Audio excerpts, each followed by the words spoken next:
Hello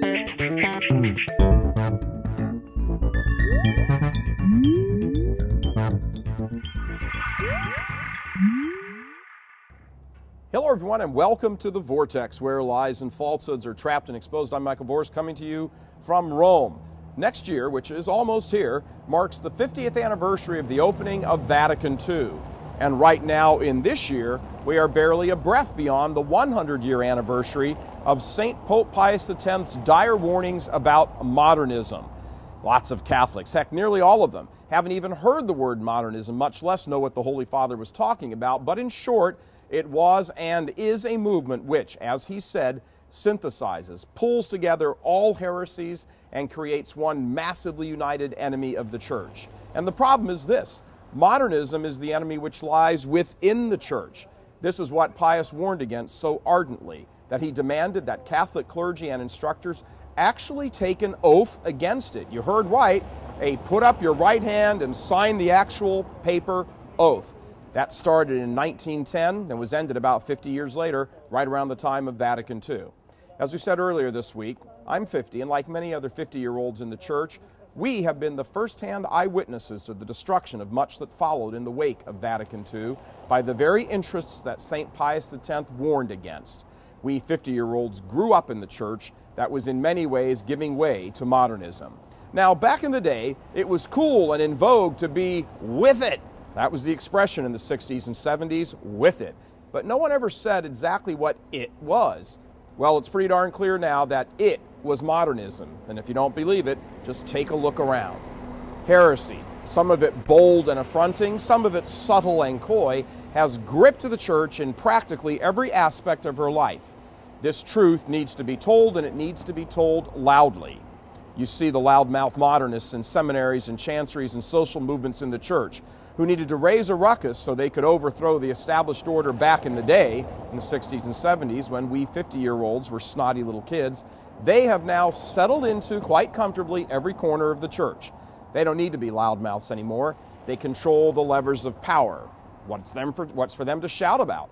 They have their will of things, and they have reproduced, hiring and promoting and ordaining like-minded friends and allies into chanceries and seminaries and parish staffs and universities and every other imaginable aspect of Catholic life. This generation of modernists doesn't look anything like their hippie, habit-discarding forefathers did when we 50-year-olds were kids. Those with-it types had long hair. They wore bandanas around their heads. They had peace signs dangling around their necks on little chains. They figured out every way they could to incorporate tie-dye patterns into vestments, and on and on. They made statements loud and clear. They needed to. You can't storm the palace looking like the palace guard. Just ask the Occupy crowd. You need youth and big mouths, and they had it in ample supply. Today, with their ideas firmly entrenched at practically every level of the establishment Church, they have thrown away their hippie outfits for more polyester comfort. And they don't rail against the establishment, they are the establishment, established modernism. But they will rail against those who seek out to point them out, lift a finger or raise a voice to reveal their true identities, and suddenly all the vim and vigor of their halcyon days returns as though they were 30 again, when they were lying to and deceiving us, the children who grew up in the aftermath of the Second Vatican Council. This is exactly what Blessed John Paul II encountered as he realized that the Church needed purifying. He said in 2002, in reference to the homosexual clergy sex abuse scandal, quote, "So much pain, so much sorrow must lead to a holier priesthood, a holier episcopate, and a holier Church." The show-forth of the modernist heresy running wild in the Church since the close of the Second Vatican Council has been rabid sexual immorality on the part of laity and clergy, and all that it has spawned, including the deceitful cover-up and silence on the part of not a small number of bishops. The refusal to teach the truth forcefully and without apology has led to this current crisis, and the modernists do everything they can to prevent the truth from being announced completely. John Paul recognized this, which is why he set about to produce a new catechism, introduce an updated code of canon law, reawaken a great love of our Blessed Mother, preach about the theology of the body in a sex-saturated world, and hammer down liberation theology. All he did was resisted forcefully every step of the way by the Modernists in the church. He prepared the way for Benedict to advance the purification of the church. And very aware of the viper's den he was stepping into at the beginning of his reign as Pope, Benedict sadly sermonized at his first Mass as Pope. At his first Mass, he said, quote, "Pray for me, that I may not flee for fear of the wolves." Benedict, in his role as head of congregation for the doctrine of the faith for nearly 25 years, was very well aware of how far modernism had infected the church, was well aware of the ravenous wolves all around him. And now he was Pope. And just like when John Paul II was Pope, their office had been protected by the Holy Spirit from preaching the modernist heresy. The first group of modernists shoved and pushed their way to the front of the line and flat out lied to the children in their charge. As they moved on in years, they made certain that they kept their agenda moving along. But as we grew up, we just believed what was told to us, as well as what was not told to us. Now, many Catholics have no point of reference on what it is to be Catholic. And why would they? Where exactly would they have ever heard it? From the homosexual priest who quietly dismisses the church's moral teaching so he can live his own lifestyle? Or how about the ex-nun, angry at any real man she encounters because she disdains her own biology? Or what about the bishop who is so much more concerned about finances than he is the faith, that the motto on his coat of arms should read, "Don't rock the boat"? And of course, there's always the parish religious ed director or her counterpart downtown at church headquarters who believe being Catholic is little else than being nice, although most of the time they aren't. See, the first children who grew up in the wake of Vatican II, for us, this is the only church we've ever really known. The church infected with the modernism that Pope Pius, Saint Pope Pius, warned about. The church that has found itself unable to confront the evil of modern times because the wolves inside the church have done all they can to ally the church with it.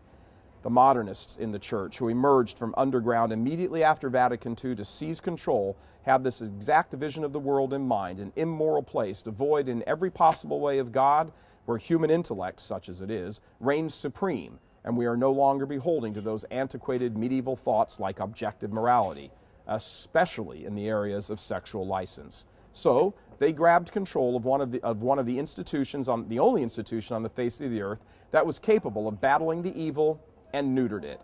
If the Catholic Church does not lead the way in battling evil, then she loses her way, and so does the world. This is why abortion is not going away, why homosexual marriage is advancing like a brush fire, and so forth. Modernism is a prevailing current in the church, for now. Understand it, face it, admit it, and then do something about it.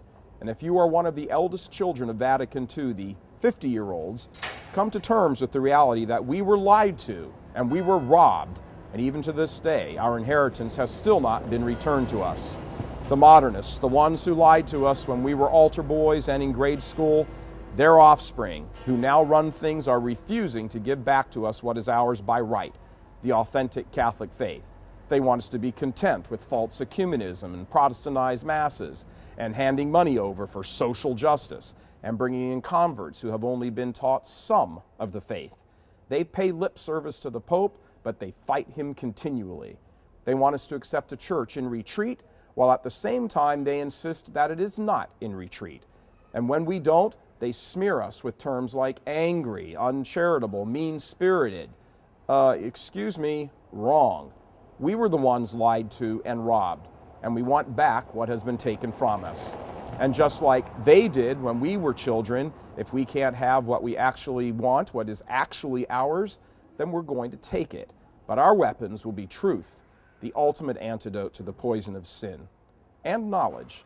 And without the tie-dye shirts and headbands and peace chains, we used to quietly snicker at how stupid they all looked anyway. God love you. I'm Michael Voris.